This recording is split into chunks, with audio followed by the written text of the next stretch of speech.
Mama se kungi betengo we kumoyi ingumada takana. Okyo sokinu kibangasi. Manuele ngando mushisamye. Manuele.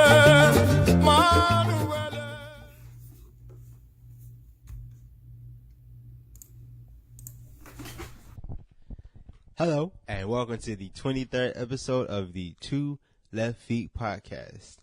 Today I had on the amazing Iron Butterfly, aka Rashida Forbes, who currently lives in London. She is a traditional Kizomba and semba instructor. This episode is really cool because we get to talk about her upbringing in a Jamaican and a Dominican household. Her father was a DJ, so she grew up dancing. We spoke about, what it's like, what the London dance scene is like. We talked about her learning process, how she was introduced to salsa, how she was introduced to Kizomba, how she began to teach, how she knows Rakita Alta and Lucia Nogueira. So this was a really cool episode. I thoroughly enjoyed it. I really felt good, just hearing her story and her journey was really amazing. If you find value in this episode, I want to ask that you leave a like or subscribe, share this with your people, please. And if you find no value in this, then don't even worry about it. But yeah, episode 23 with the amazing Iron Butterfly. Please enjoy. All right, so I am on the line speaking with Iron Butterfly, aka Rashida Forbes, who currently lives in London, and she is a traditional Kizomba semba dancer and a teacher. Is that correct? That's correct. Yeah. How like I already asked you, but how are you doing today? Yeah, not bad. Not bad. I'm with you, which is a rare London. So yeah, it's good. Okay. I always hear it, so it's rain is a common occurrence there. You gotta speak up a little bit. I can't hear you. Oh no, I always hear that it often rains in London, so it's true. Yeah, it's pretty gray most of the time. Yeah. Okay, it's so crazy. You have that London accent. It's crazy. It's strange to hear you as well with your US accent. So. Oh yeah. My goodness, I have an accent. Okay.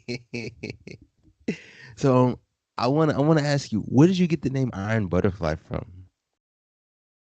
It's a strange story a little bit. So it's not dance related at all. So in my everyday life, so I have a full-time job. I'm a social worker, and I was leaving a place that I was there for about 2.5 years, and one of my colleagues gave me that name because he says that I had the ability to deliver bad news, but in a way that was still empowering and strengthening for somebody. And that's what he gave me in his leaving card. That's the name he gave me, and I liked it and it stuck. Yeah, I've never heard that. So yeah, I enjoy it as well. Also, I want you to tell me. I have never been to London. So besides it often raining, what is London like? So I think it's very much like New York in that it's a city that never sleeps. There's always something to do at any time, and it's really, really diverse. It's you're likely to pass somebody who looks like you anywhere in London, which is great. Which is can't be said for other places in the UK. Some places are predominantly white or Asian, but London is definitely a mixed bag, which makes it a lot of fun. I'm curious. So, like, what brought you to London? Where are your parents from?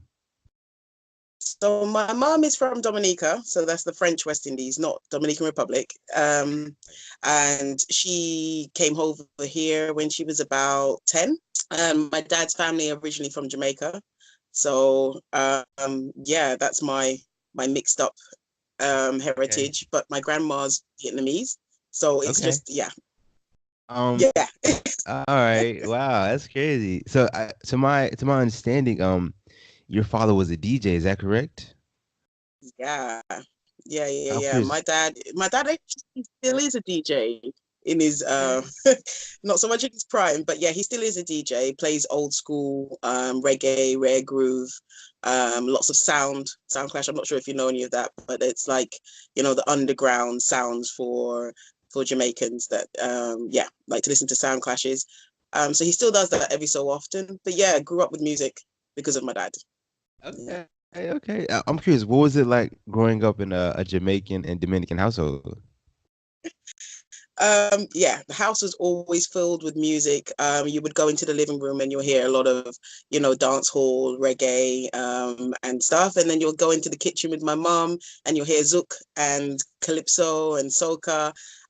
So yeah, there's a music. I think I can pick out a track for a soundtrack of any significant event in my life. There's always music to it. Okay, Yeah. I understand that. I definitely understand that. So I'm curious, what was it like? What was it like growing up in London though? Or did you grow up in London or Yeah, I grew up in London. I'm a Londoner. born and raised? So I Yeah, guess I okay. don't know any different. I've always Right. been in London. Don't know any different. Like I said, had mixed bag of friends, white, black, Chinese, Indian, but grew up in a predominantly black neighborhood. Um, but going to school with loads of different cultures and grew to sort of everything became normal, even though everything was different. So I feel really blessed to have been growing up in London because we are like super tolerant because even the diversity is our normal. Hmm. I definitely Yeah. understand that. Did you so I imagine in that household you grew up dancing, is that correct or no? Yeah, I've always been moving, always trying to dance, standing on my dad's feet whilst he skanked around the front room, being twirled around to lambada with my mom or my auntie. So always dancing, always moving.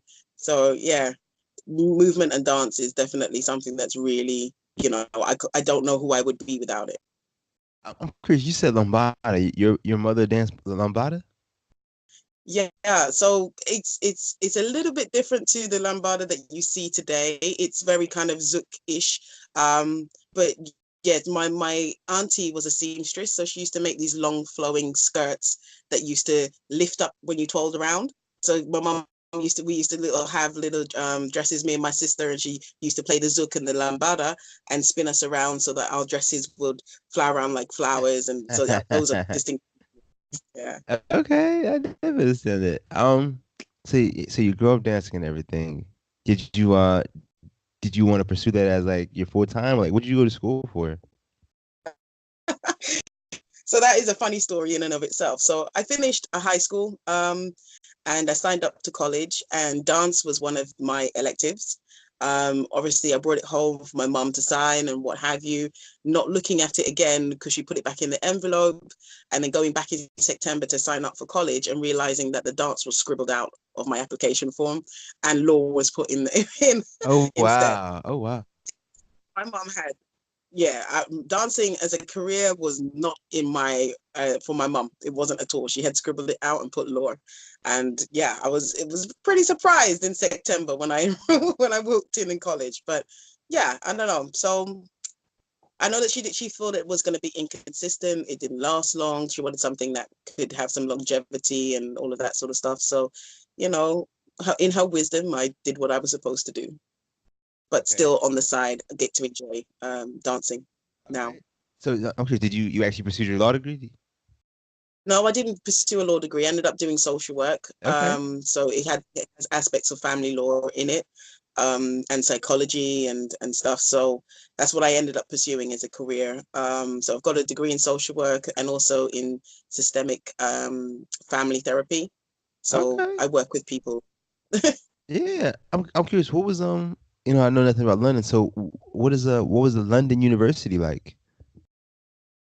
So university for me wasn't necessarily like the university life that people usually think about because by the time I enrolled in uni, I already had my first child, Okay. and in my second year, no, the end of my second year, the end of my first year, sorry, I had my second child. Okay. So university for me was lectures picking them up from the childminder study, and that was it on cycle for the whole of my uni years. So I didn't really get to do the uni life as some of my friends did, you know, the partying and the socializing and stuff. So yeah, I had other commitments. Yeah, that's I would say that makes it even more difficult, definitely. Yeah, it wasn't easy, but you know, you look at them faces that are depending on you for Of the course. minimum of at least 18 years, and you know you got to get your act together. So you just have to give some. Yes, yes, that's so true. That's very impressive. Yeah, I didn't when I went to uni, I didn't have any kids, so I had a little bit of fun. I will say that. Um, Yeah, I miss out. You know, the fact that I didn't get to do all of that, but you know, such is life. that's just life. I'm curious. When did you start? I guess dancing. Um, I want to say salsa. When did you start dancing salsa and everything? What did you first start with dancing? I know you said lambada and everything, but what I'm else just did you gonna start? try and figure out a little bit. You're very, very loud. Oh yeah, I says your volume up. I'm just trying to check all the volume. Say something. Hey, No, it's still really low. We can try and close the window. Just bear with me. okay. Okay. Hey, can you hear me? Okay, okay. I'm curious. When did you start dancing salsa, or what did you start with, like religiously? What did you start dancing? So my first partner dance per se that I actually wanted to learn was salsa. I guess because growing up with in a Dominican household, Zouk and Calypso soca, you dance with partners as well. So it wasn't hugely, you know, abnormal when I started salsa to have somebody in your face whilst you're moving, you know, because I find that, you know, when people start learning partner dances, that's the most difficult hurdle to get over in the first instance is just having somebody in your personal space. So, you know, when I started dancing salsa, oh gosh, how old was I? I was about 22, I think. And I was hungry. I was dancing salsa every day that I could find. I found a lesson everywhere, driving up and down London. Again, that's the beauty of London. There's always somewhere or something to do 7 days a Nice. week. I'm Um, curious. Uh, I'm sorry. I want to hear about Tell me what you know about Zouk and Calypso. 'Cause I don't know much about that at all. okay. So Zouk is from the French West Indies, and I'm sure you've heard Rakita and many Definitely. others sort of say how Zouk has had some influence on Kizomba today. So I mean, there are many Zouk artists, but you're going to make me pronounce them today, and I'm not going to do that because I'll probably mess it up. But you know, one of the main artists is Kassav, and Kassav is a group that I definitely grew up listening to. It sort of has in terms of familiarity, it has like a merengue feel. So it's like 1 2 1 2, but not stepping. It's more like a hip movement, the way that we dance it, but it's danced on two. Um, yeah, and it can be as intimate as you like it to be in terms of retro zouk or zouk love, or it could be more sort of festive and jovial, which is more likened to like the semba or compa of Haiti, which is sort of similar to the calypso and soca aspect of that umbrella in terms of zouk. Mhm. Yeah. And so, what about Calypso? That's something a little bit different, correct? Calypso is a little bit different. I mean, the calypso is again is comes from the West Indies, but not necessarily the French West Indies. There's like Trinidad and Tobago, Grenada, Saint Lucia. They all have different sounds, but that calypso feel. I'm sure you must have heard of Notting Hill Carnival before, right? I'm actually I have not heard of them. Oh wow, you better do some research after this, right? Okay, So they say hold this is a on. huge thing that happens once a year over 2 days in London. And it's basically yeah, like I said, a huge street party, but it's the sounds of the Caribbean. It's used to celebrate those who emigrated or migrated from the Caribbean to London as workers, and that it was their way of getting together and, you know, keeping their culture and sort of remembering some of the feelings that they had back in the West Indies.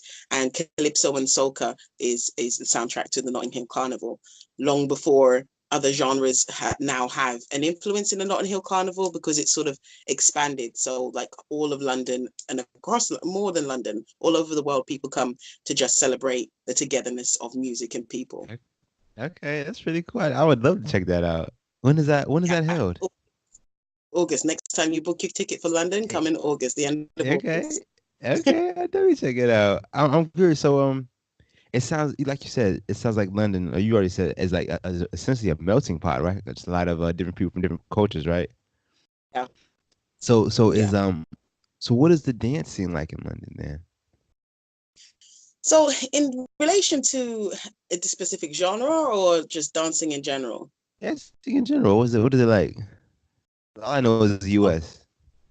So I guess you have your pockets of people who of preferred genres. So you have your hip hop heads, you have your house, your garage heads, you have um clubs that are specifically catered for that. And I guess it is a dancing capital, because a lot of people, the nightclub scene is really, really lively in London, for whatever genre you want to do.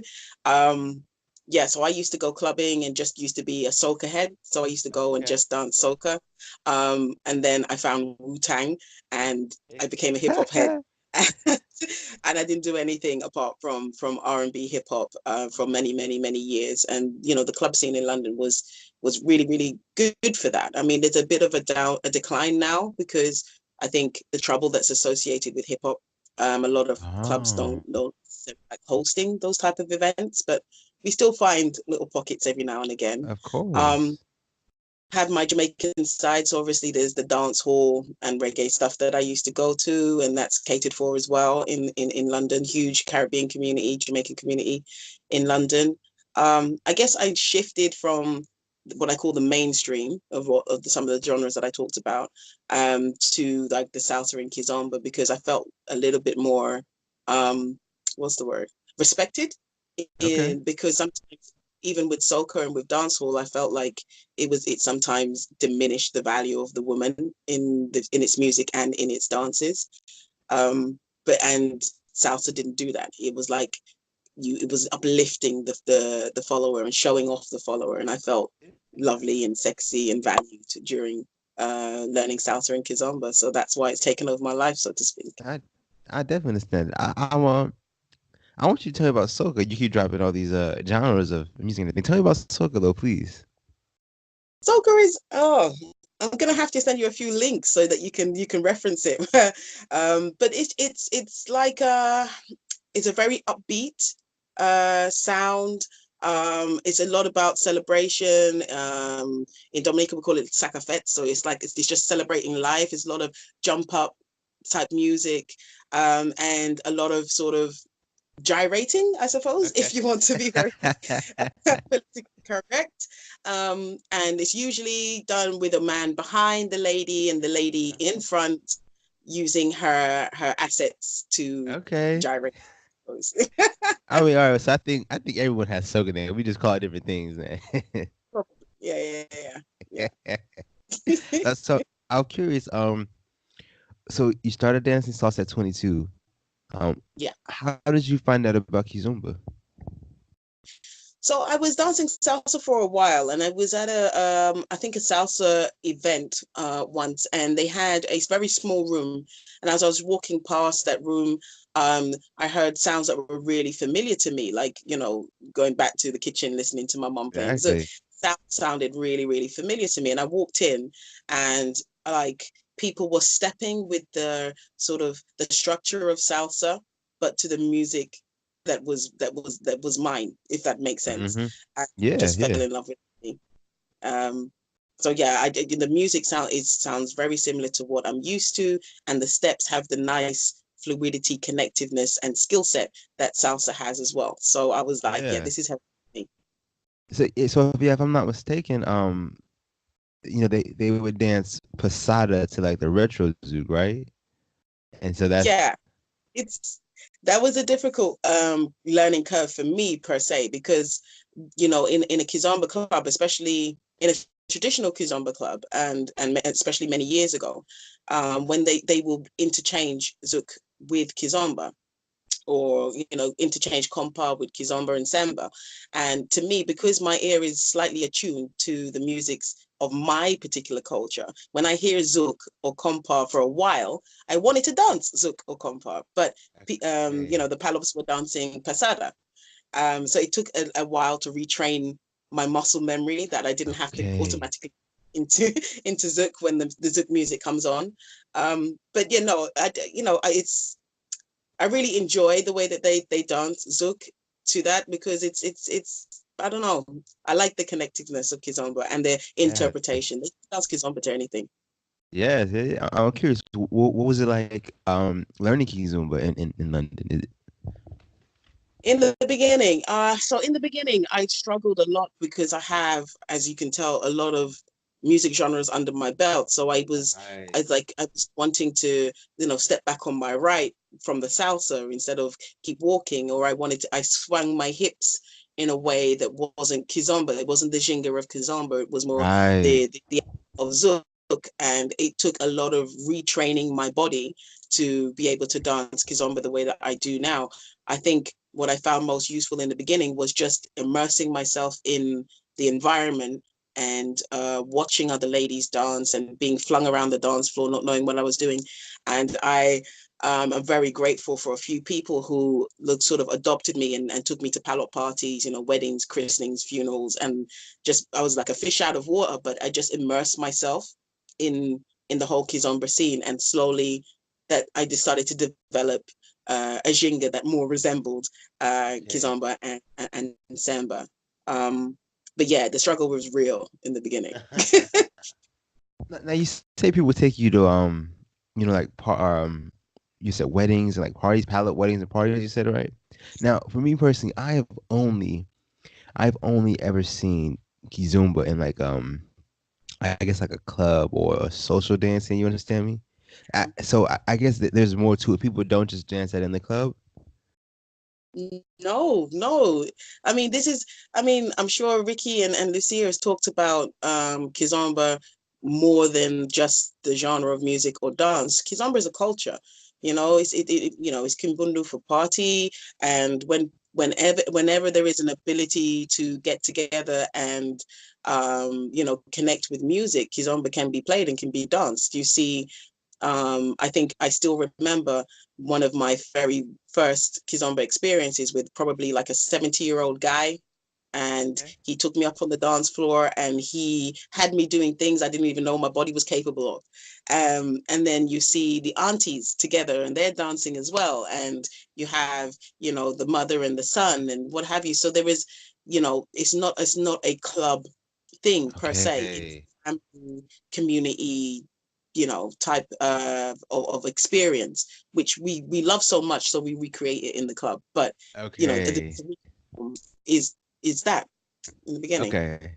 No, yeah, I was actually talking to Eddie Vance and he told me that Kizumba was actually, I guess, like the original meaning for it was like a family gathering, food and just family and dancing and everything. So, okay, I definitely understand that. Yeah. Yeah. So I'm curious, are there a lot of teachers for Kizumba in London? Is it like a thriving scene or is it small? Okay, so that's a little bit of a controversial question in the current climate in London anyway. So I guess if I'm going to say traditional Kizomba teachers, we are few and far between, unfortunately, at the moment. Um, those that are here in London are doing an amazing job, but we are fighting a current of urban kids at the moment. And so I would say, although there are lots of teachers, there are few that I don't know, that have the understanding, the context, the history, the culture, the experience that they can impart to students in the way Okay. the whole teachers would do. Mm-hmm. I definitely understand that. Everyone I talk to, says yeah, there's a I don't want to say there's like a battle or a beef, but there's urban kids and Kizumba are. having a little bit of controversy, I guess. I don't know how else to say it. Well, yeah. No, I mean there is some controversy about Kizomba and Urban Kids because I guess the way and speaking from somebody who is not Palop, yeah. So I don't have any authority on Kizomba. I always position myself on the outside, on the fringes of the Palop community, and those who have lived experience like Tanya and Ricky and Toe and Eddie, are more experts on that. But from my point of view, walking into a culture where Kizomba has been around in London for a long, long time, long before now that it's, Uh, yeah. And when you walk into somebody's culture, the first thing you do is to respect it. And if you want to emulate it, you emulate it in a way that honors the people who brought it to you in the first place. What I struggle with Urban Kids is the distortion and then of Kizomba, and then the commitment to holding the kid's name, because sometimes I see Urban Kids that don't look anything alike Kizomba, but it still generates this connotation about Kizomba. If it had a completely different name, I would love it the same way I would love other genres of music and dance. But because it associates itself and wants to associate itself with Kizomba so strongly, some of us take umbrage about it, because it's not Kizomba, because Kizomba is deeper than the steps that you do on a dance floor. I'm curious, That's what? you. And Nah, of people course, of might course. disagree. Yeah. I'm curious, what draws you to traditional Kizomba over urban kids? I like I said, I've had the benefit of being of absorbing the Palop culture, and therefore understanding the joy, the sadness, the pain that sometimes this genre, the Kizomba and Samba, brings Palop people. Um, I've had the benefit of listening to people reasoning about, some of the lyrics in the songs, and understanding how, some of these artists came up, and how they had to hide some of their History, mask some right? messages in the music, Oh, and okay, right, right, all of right. that, which resonates to my experience of being a Caribbean person, which where we weren't originally Caribbean, we came from Africa, and all of that horrible stuff in our history. It makes sense. I don't appreciate misappropriation of culture, so to Okay, me, I try and keep as I try to honor it as much as I can, because people went through hardships so that we could enjoy it, yeah, so why would we distort it? It doesn't make sense to me. no, definitely. I'm curious. Have you trained in Simba at all? I guess you're a Simba teacher, so obviously, but Trained in Semba, is that what you yeah, said? yeah. Oh, What's your Simba background? so my Semba background is, again, really organic. So there wasn't really teachers around that were teaching Semba per se. Semba music will come on in a party, or at a wedding or christening or whatever. Semba would come on, and you would see people come alive and experiment with the moves that I became familiar with in terms of Kizomba, but they would experiment with them. They would interpret the music differently. They would, accentuate some of the movements that in Kizomba that were a bit more formal before that I saw. Um, they would add other genres like kuduro moves into the samba, and I was just able to be able to see that rather organically, rather than learn samba step by step. So in terms of being trained in samba, I would say I was never formally trained in samba, but I experienced samba, I guess, in the way that most palops experience samba, in terms you grew up with it. So I Okay, just absorbed, if that makes sense. no, I definitely understand that. I'm curious. Can you tell me about Shakino Bamba? Oh yeah. Hi, Shaquinho Bamba. Yeah. The lovely Shaquinho Bamba, who is one of the people that sort of adopted me in my early stages of sort of immersing myself in Kizomba and Semba. Shaquinho Bamba was still is. He's a big promoter in the Kizomba scene in London. And he used to host parties on a regular basis, and he used to drag me kicking and screaming to most of his events. And forced me to dance with some of his friends, his family. So I got to know a lot of paddock people via Shikinyo via Shikinyo Bamba, and he's a really good dancer himself. So he used to challenge me as well during my dancing, and yeah, we're really good friends, and I have a lot of respect for Shikinyo. He does a lot for the paddock community in London. What I'm hearing though is which I'm very jealous of because you might not know. So I'm originally from Virginia, and then I moved to Louisiana, 2 states in the U.S. And we definitely do not have a paddock community, or Angolan community. So um, I feel like it's just amazing, to have that culture and to actually learn from people, who truly are like in it, who live it. You know what I'm saying? I'm very jealous of that. Um, Oh, I think if they're going to be jealous about anything in life, that's one thing to be jealous of. So yeah, no, we are very, very lucky. We're very lucky. Yes. I don't want to sound like bad about this, but I've learned a majority, pretty much all my Kizomba from Caucasian instructors, which not to disrespect them, but I would love to learn from someone from Angola, if you understand me, someone who's actually I, lived that, or right. yeah, no, I get But that. it is what it is. I'm curious. Tell me about Toe Costa. Yeah, Toe is I've got a lot of love for Toe. Yeah, so he is another one who adopted me quite early on in my Kizomba journey. He repeatedly tells a story about me walking into one of our clubs that's now closed down, unfortunately, but Third Space, which was great. It was a summer and I was wearing these hot pants, and he said he couldn't. He just kind of grabbed me from there. And he's always retelling this story of me and my hot Okay. pants, but Okay. yeah, so Toe and I became really, really good friends. And he has done a lot for me, especially in the semba aspect, in terms of understanding the nuances and being able to share the nuances, I guess. So when he opened up the Club Nomad in London, where I'm one of the resident teachers here.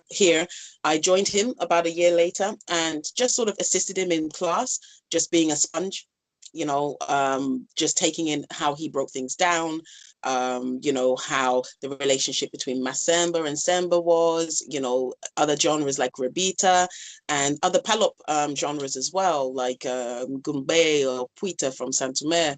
And just listening to him and being around him is amazing. He's a bit like Marmite. You either love him or hate him, but fortunately I love Okay. him. So Okay. Okay. I'm curious. I just started a watch. What kind of watch do you have? It's off it's a topic. song fitness thingy Bobby. I'm Yeah, trying to be it's fit, but a Galaxy watch. I have the same one. That's why. I Yeah, mean, yeah, yeah. Same exact one.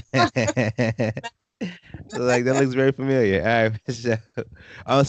So yeah, tell me about Nomad. That's a dancing studio. Is that correct? And so well, yeah, it's a club that we offer lessons in the beginning, and then obviously a club, social dancing up until 1 a.m. on a Wednesday. hey, wow. Yeah, yeah, definitely breaks up your week. So yeah, Nomad's been around for 6 years now. It's one of the few clubs that are committed to teaching and playing the music that is most authentically Kizomba and Semba, which means that we have sort of, what's the word, very particular clientele, I suppose. So it's not as generalized as some of the other Kizomba Samba clubs in London. So it's a quite specialized club, and it's that way on purpose. Although people question, some people are in promoting and stuff for different reasons, but Nomad is there to try and keep the essence of what I've been talking about alive. So Hey. yeah, it's a really special place, is Nomad. Okay, so okay, when did you start teaching? Okay, you go, I'm not good with numbers. So if they're running Okay. for 6 years, I joined a year later. So I guess I've been teaching, no. So I'm teaching at Nomad probably about 4 years, I think. But yeah, I'm not good with numbers, so I always get that kind of mixed up. So, but I spent a lot of time, probably about a year, just assisting Toe in class. So I wouldn't class myself as a teacher during that period. So that's why it's a little bit muddled. I understand. When Toe So when Toll decided, or I don't know, but when he started to travel quite a lot, he often would just ask me to step in occasionally, and that's how I kind of became a teacher at Nomad. And for a long time, yeah, that was. I guess it's another organic journey. It wasn't something that I woke up and decided I wanted to be a teacher today. I had his endorsement, and I was around, the beautiful, wonderful ladies like Tanya Mendonça and Ricky that would help me along whilst I was teaching. So I definitely strengthened my teaching muscles at Nomad. And yeah. So it was all organically. I didn't wake up and say, okay, I want to be booked as a teacher at Nomad. It was just I kind of fell into it because I was around it all the time. Okay. I was looking at, I think it was either the Nomad Facebook page or your Facebook page, and for you particularly, you had nothing but like just positive reviews for your teaching style. I'm curious, what do you think makes you such a good teacher? I don't know. So what makes me a good teacher? I guess I always say to my students that I can only give you me, right? So I guess I'm really authentic. I love to watch other teachers and learn from other teachers, but I don't try and be other teachers. I can only be me. So I teach the way I dance. And I guess I'm very mindful of everybody's stage in their Kizomba journey. So I think that I give quite personalized lessons, even in a group. So I would walk around and notice something and ask you to change something just for you. I guess also one of the benefits of being non-Palop, so not growing up with Kizomba and Semba as something that is, as growing up with it, I've had to learn it. So I've had to break things down in my mind to be able to understand it. So I'm able to I guess do the same for my students, for those who haven't, who dance is not natural to them, or Kizomba is strange to them, or just generally partner dancing. Sorry, because like I talked about before, a lot of my students, have anxiety about being so close to another person. We're quite prim and proper in the UK, and being in somebody's face. It's a different experience. So getting over that, and I think that helps me connect with a student on a personal level, not only just as part of the group. I think I do that really well. I hope I do that really well. I definitely understand that. Tell me about Love to Dance. Oh, so Love to Dance came. You got me adopting your accent now. Love to Dance. It came about nearly 4 years ago. A couple of like-minded friends of mine, who were Mitch and Toff at the time. We had all fallen in love with Kizomba, but we also had an essence of, of leaving something behind, because we still enjoyed other genres of music. So, although we loved Kizomba and we went to Kizomba nights regularly, it would be nice to hear a little soul, a little R&B, a little bit of hip hop, a little bit of soca, anything else, because we just enjoyed dancing, and we felt like we wanted to create a space where we didn't have to choose, and we could experience a little bit of everything for the whole night. So that's how Love to Dance came about. But also, just to say, it wasn't an entirely new concept, because actually a lot of Palop parties that are not, club based in terms of Kizomba clubs, have a mixed night. You hear Madonna and Busta Rhymes in a Palop party, and it's absolutely natural. They adopt everything. So why couldn't we recreate it again? So that's where Love to Dance came about. About 4 years ago. So yeah. I really enjoy Love to Dance. I really like working for Love to Dance.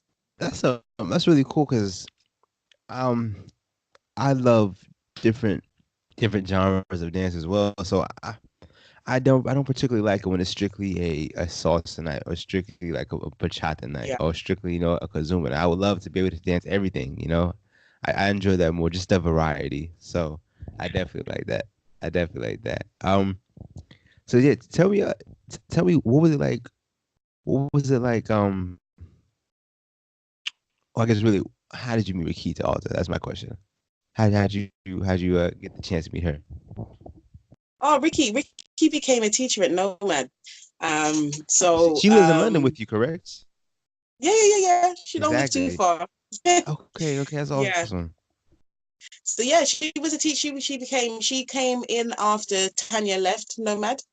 And she was with Nomad for a really long time, and I used to go to Ricky just to kind of you know test out some of my explanation of the moves, because I knew how to do it, my body knew how to do it, but I didn't always know how to articulate it, especially when I'm doing the move as a guy, or like the male steps, but I'm articulating the lady steps while speaking.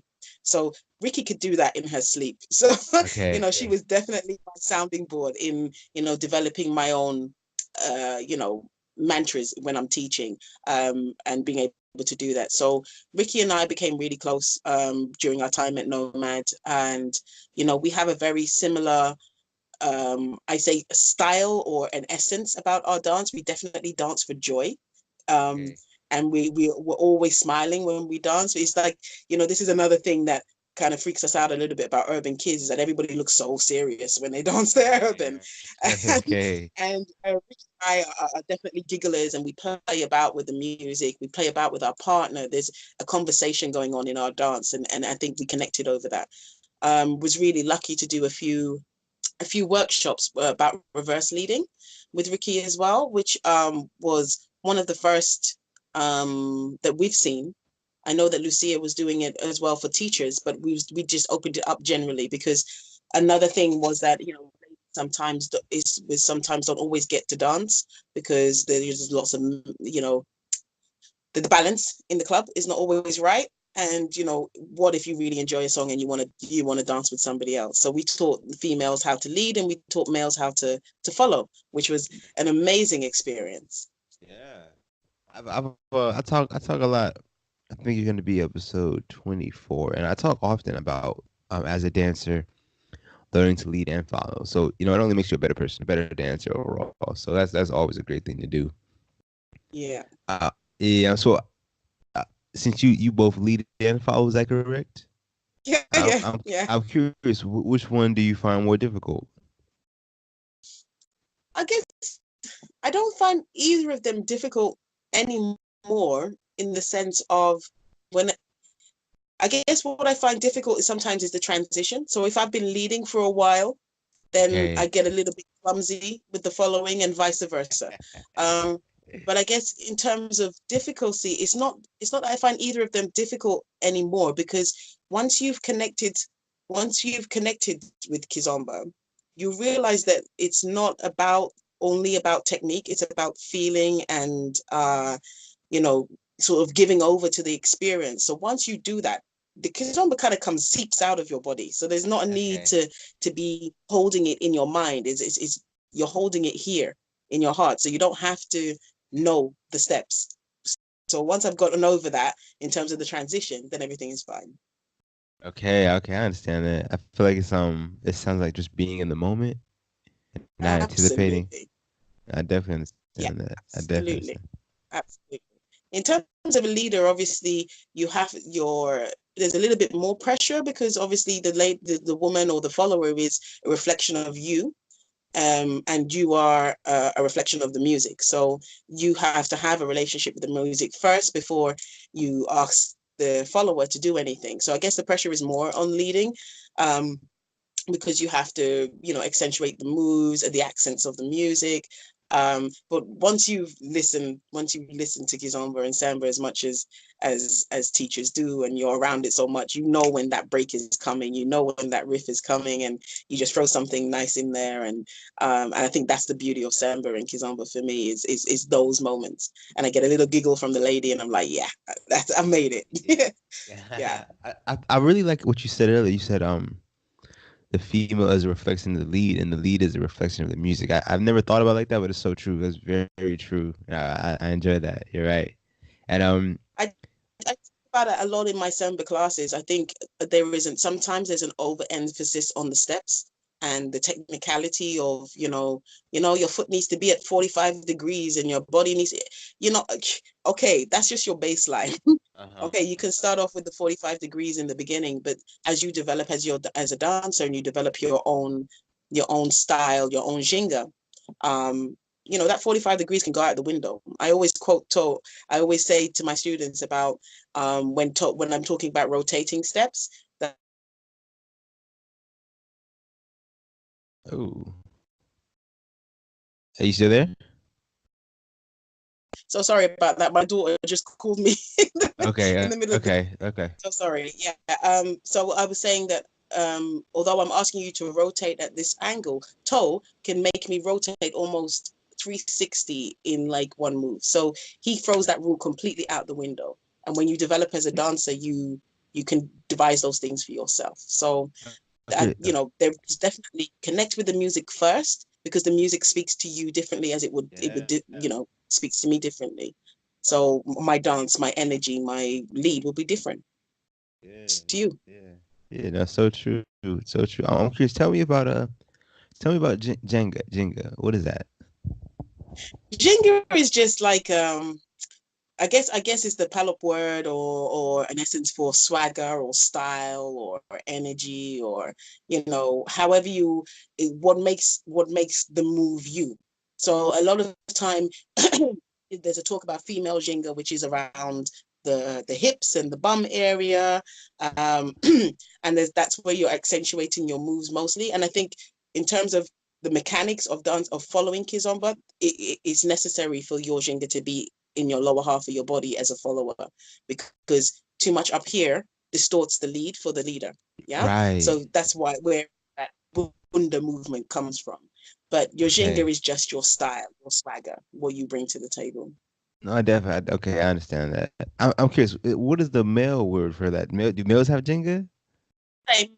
It's Okay. interchangeable. Okay. Men have jinga too.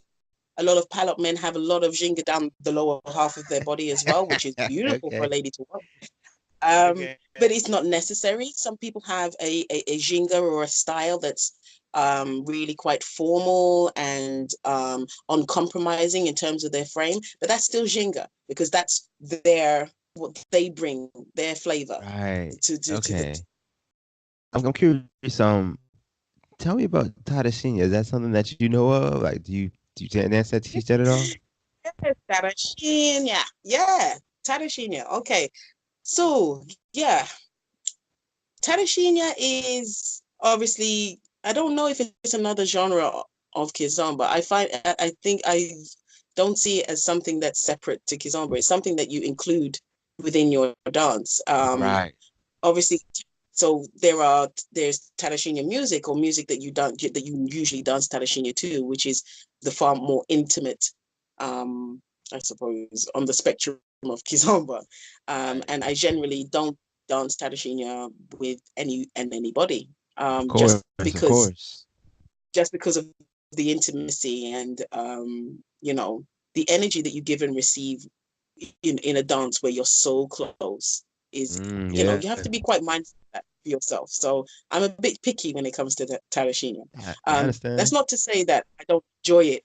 I don't enjoy it. I enjoy listening to it. I play it in my car a lot. I dance with my husband and whatever else as well to Tarashinya, but it's not something that it overwhelms me, because too much Tarashinya could put me to sleep.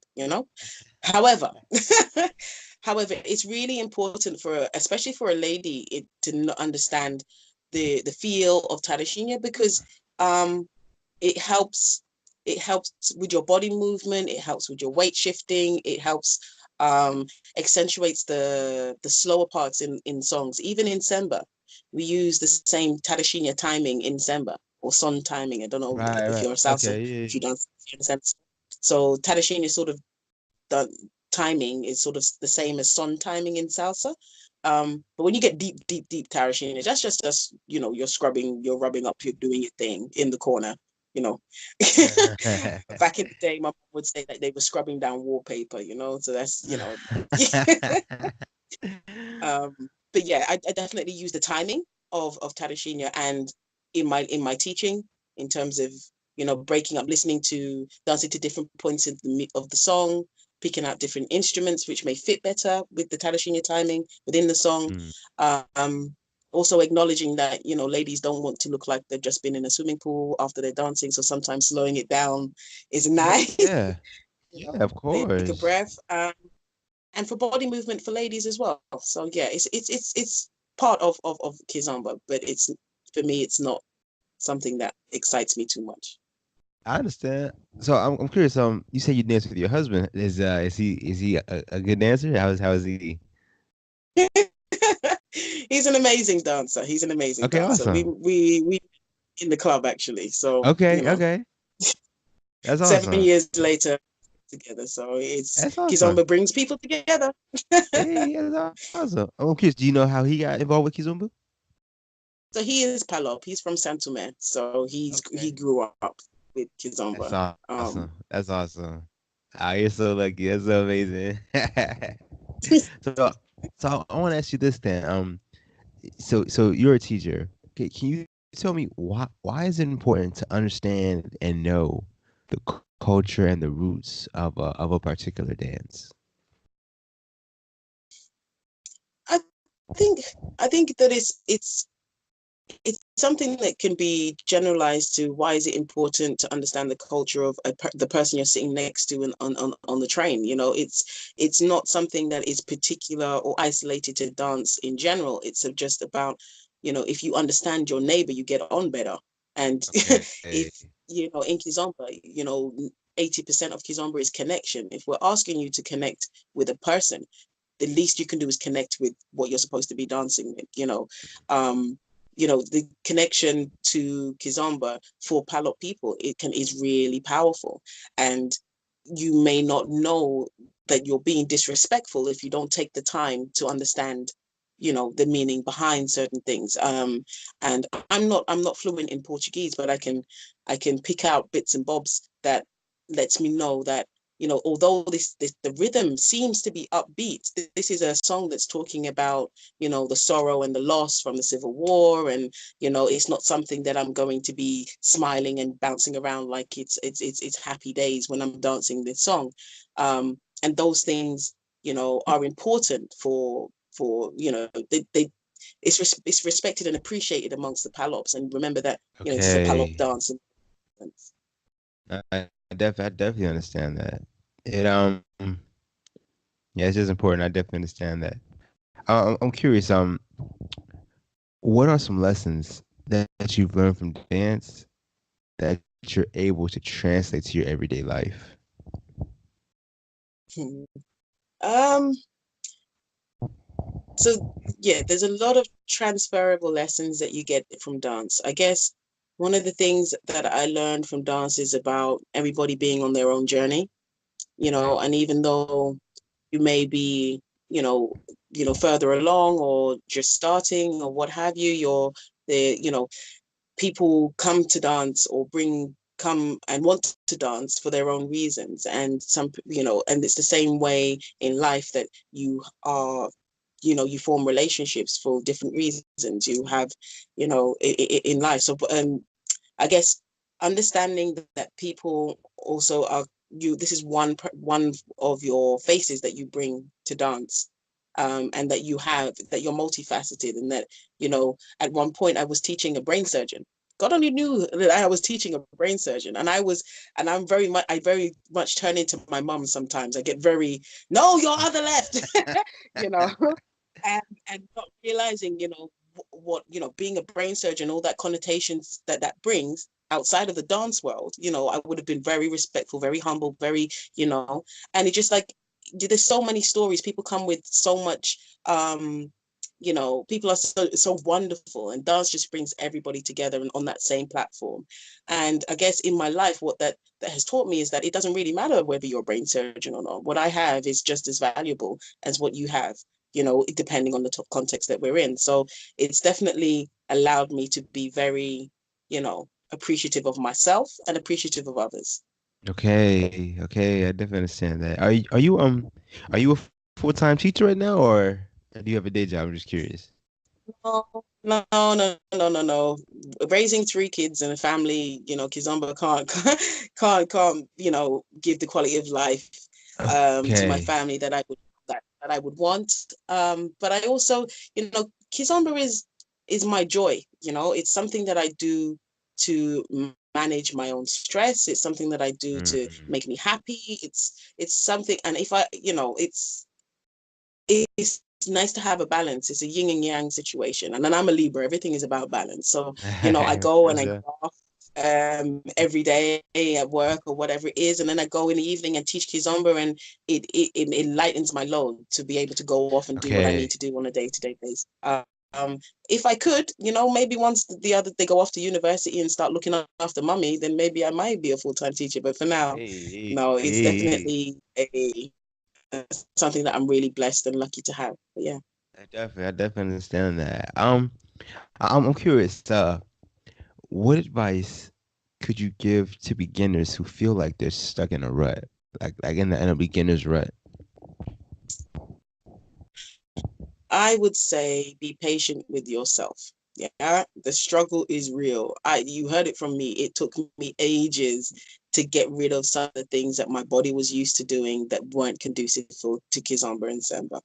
And even now, they sometimes creep in every so often. So, Okay. your journey is your journey, and your frustration is it's not something that you should beat yourself up about. Dancing and kizomba should always bring you happiness. If you're finding that if it's not uplifting you and it's bringing you down, then I would say maybe try and find a different change the scenery.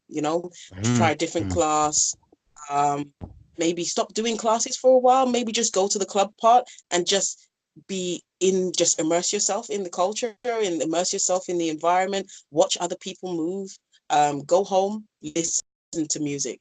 I, Okay. Relationship with music is number one. Find something on Spotify, YouTube, whatever, and just have it oversaturate your mind, your body, your spirit with it, and you'll find that there's things that will click.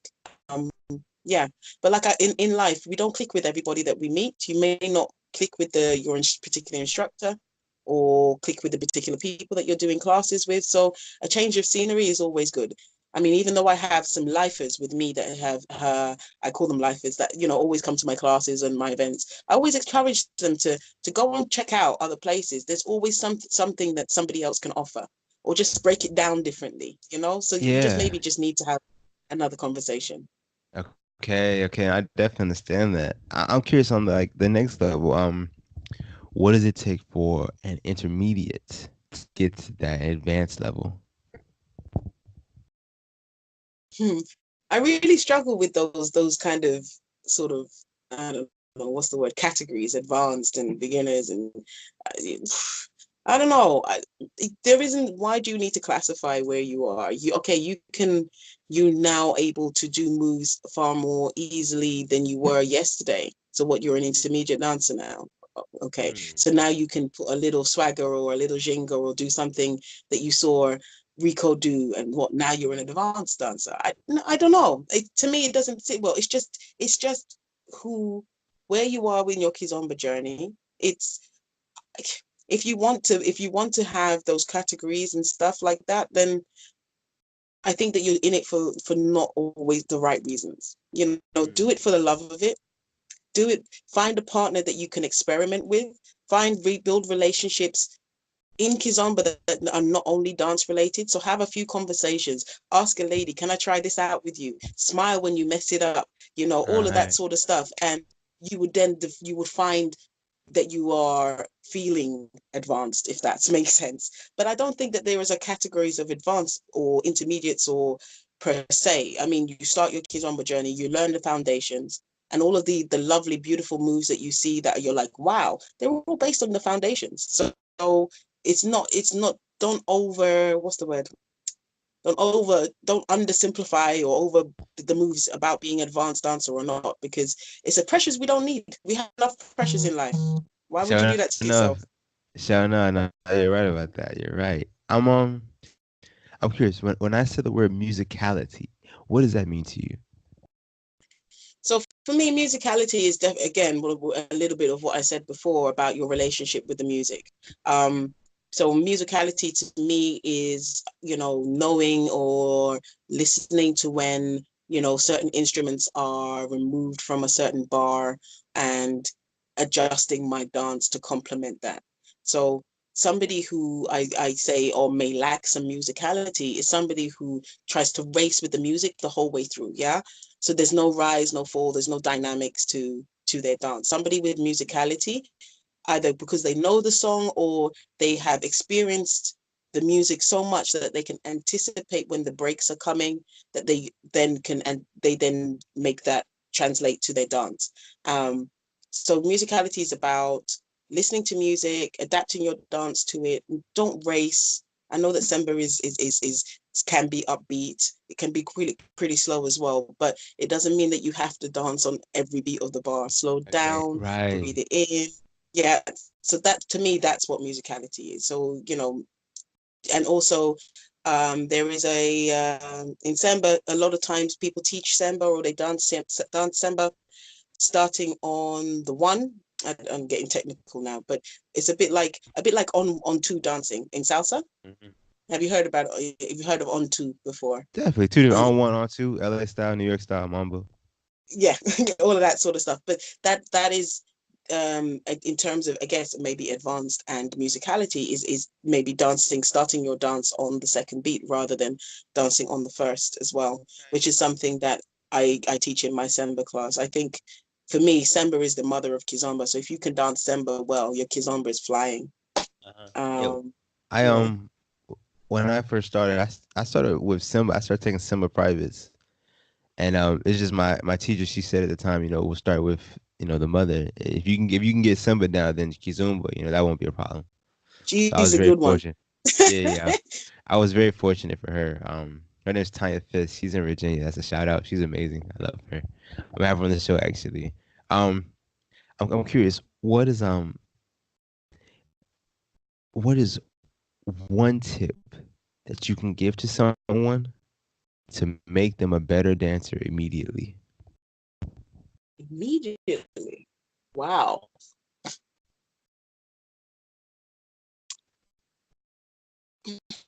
I guess I guess I say a lot to my students. I guess it's about connecting with yourself first. If you know yourself, if you like yourself, if you're confident, if you're, you know, then dance will come. But if you're critical and, then it puts up barriers to your learning. I think staying positive, um, and taking your time. I think I think those are the two things. I know you asked for one, I but know that's fine. I think the two is taking your time. Your time is not my time, and it's not the other person over there's time. You might pick up that move really quickly, but you might struggle next week in the next class. So, Mm. everything has its time. No, I definitely understand that. I definitely do. I want to thank you for taking this time, to talk to me, taking time out your day to talk to me. I really, really do appreciate it. No problem. I've had fun. I was really nervous before, but That's what I wanted, just not something dance. simple. I'm curious. Tell me, what are some of your upcoming events? So this Friday coming. Well, I'll start from here. So we got Nomad on Wednesday, coming up every Wednesday. Classes are from 7:45 and two sets of classes. So another set of classes at 8:45 and then club until 1 o'clock. And yes, obviously I teach those classes. And then we have Love to Dance, which is once a month event currently. And that's coming up this Friday. So I've got a busy week. And yeah, so we have the wonderful King Donkey and DJ Souza, as well as Mitch Fly playing everything from Kizomba, samba, salsa, hip hop, house, garage, samba, Nice, anything that you can think of, nice. you get at to dance. Yeah.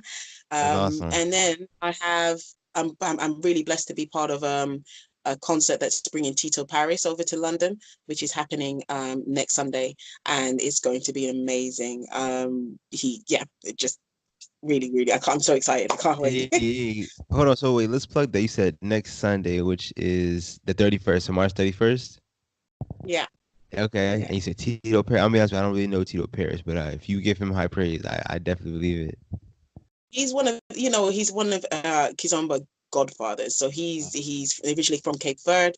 A lot of the music that you probably hear now have been remixed from his track. So Okay, you're getting okay. like the pure form. And there is a saying amongst Palops that Cape Verdeans are the best singers, and so yeah, he's definitely one of the best. Okay, that's awesome. That's so wonderful. Oh, I'm actually, as usual, I'm jealous of your situation. Listen, whenever you're ready, you let me know, and I'll sort you out when you come down to Hey, London. Don't worry. hey, yeah. I mean, there's I know Rakita's in London. I know you're in London, so I know there's got to be some amazing teachers there. I already know it. You I will was be. so fortunate. Hey, I was Rakita actually came to Houston, Texas last year. She's coming again this year, and that's how I actually first met her. I took a class with her, and she taught like this. Essentially, it was a pattern, but it was a pattern that was made up of just basic steps. But Yeah, it was in a way that I had never seen it before. So I was so yeah, amazed by that. It was yeah. really cool. I thoroughly enjoyed that class. This is what makes me and Ricky kindred spirits, because it's those type of patterns or routines that are foundation based, which excites us both. Yeah. Although we can put the tricks and the dips and all of that sort of stuff, and having ladies doing cartwheels over your heads, you could do that, but we like the foundation because it's so transferable. Because I didn't mention before, but there's a difference between semba show and social semba. So Okay, you know definitely. Yeah, yeah. some teachers don't always understand the difference, and some students don't always understand the difference. And those foundation steps and playing about with your transitions are the beauty of Kizomba and Semba for me, and Ricky, Mhm. obviously. Yeah, definitely, definitely. I'm curious. Let the people know, how can people get in contact with you? Yes, so on Facebook, it's just Rashida Forbes. I'm not that creative. Facebook page itself is Rashida I am Butterfly Forbes. Again, a little bit creative, and my Instagram is the same as well. So it's I am Butterfly Forbes.